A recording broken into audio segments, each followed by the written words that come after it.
This is Lee Rosenbaum, and we're at the Pawel Althamer retrospective at the new museum, and there's the artist himself. Actually, the curator of the show, Massimiliano Gianni, would say this is not a retrospective, it's an introspective. But this looks pretty extroverted right here. This is a whole group of people from the community. It will be rotating, who are creating all kinds of drawings, aphorisms, graffiti of various kinds. Somebody did a portrait of the artist here. And part of it is getting diverse people in here. They get into the museum for free and they do their thing. There's a horn player here who performs during the festivities. And this is the participatory part of the show. So who is actually Pawel Althamer? In one of the videos you'll see upstairs, in one of the videos in which he's completely stoned on magic mushrooms, he says he's from the past and from the future, and that he's an alien. And I think this persona of the alien suits very well to an artist who has had a rather unusual career. Pawel Althamer is arguably one of the most recognized artists at work in Europe today, and yet mysteriously this is very first American survey, and it's the second time ever in more than 20 years that is shown in the United States. So we continue here with our mission at the new museum of bringing great artists who we find under-recognized or underexposed. Pawel was born in Warsaw in 1967. He still lives in the working class housing project that is featured in many of his pieces. You recognize this sort of Soviet-looking housing block in various pieces and videos and sculptures in his show. It's a piece that it's a place that plays a very important role in his creative universe.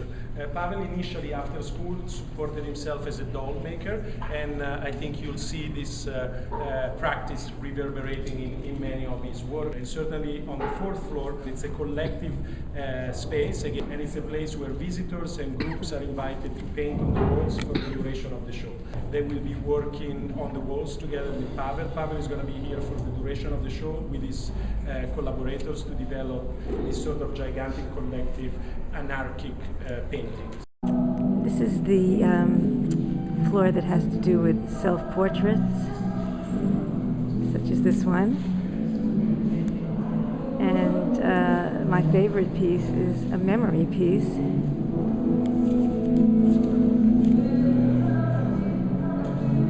It features a kind of depressed-looking landscape and two boys who are dreaming. That's a portrait of the artist as a young lad and his friend. They've just gotten a beautiful new sailboat to play with, to put on the water here. This becomes very poignant in the context of other pieces in the show.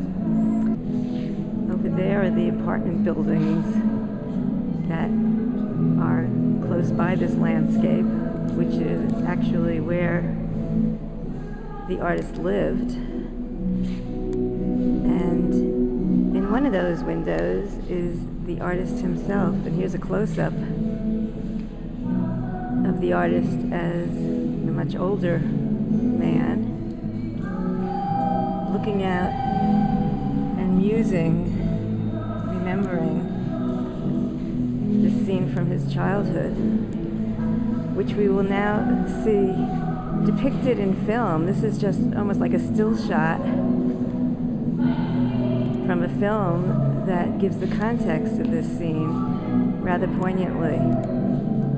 I can't disturb the people who are watching this film, but up ahead we'll see a little snippet of the film that, as I say, gave the context, gave the whole plot for the tableau, for the diorama, in effect, that we saw elsewhere.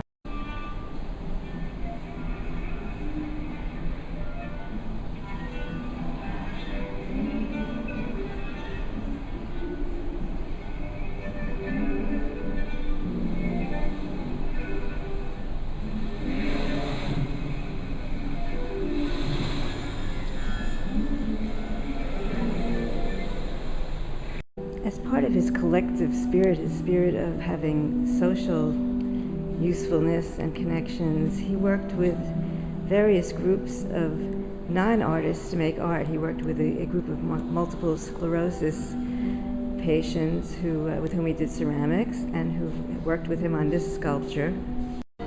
And he worked with African immigrants to collaborate on this piece, which obviously has some African-looking masks. These are kind of hybrid pieces. A little bit of him and a lot of the people who he worked with. But I prefer his own pieces, which are evocatively composed of various materials, animal intestines, wood, stitched together. Pieces of the body are stitched together with, I think, leather. And in the back of this person, you can see the stuffing inside, sort of hay that stuffs him. So it has a certain materiality, a certain ghostly quality, and a lot of sculptural interest. It's a very realistic likeness of the artist's face. His eyes are very lifelike. And this is the altered consciousness floor. These figures somehow remind me of the burghers of Calais, stripped and flayed and laid bare. Something that you might see in a hallucination. Rodin on acid. And this floor has various films on it where the artist is under the influence of hypnosis, of drugs, of magic mushrooms.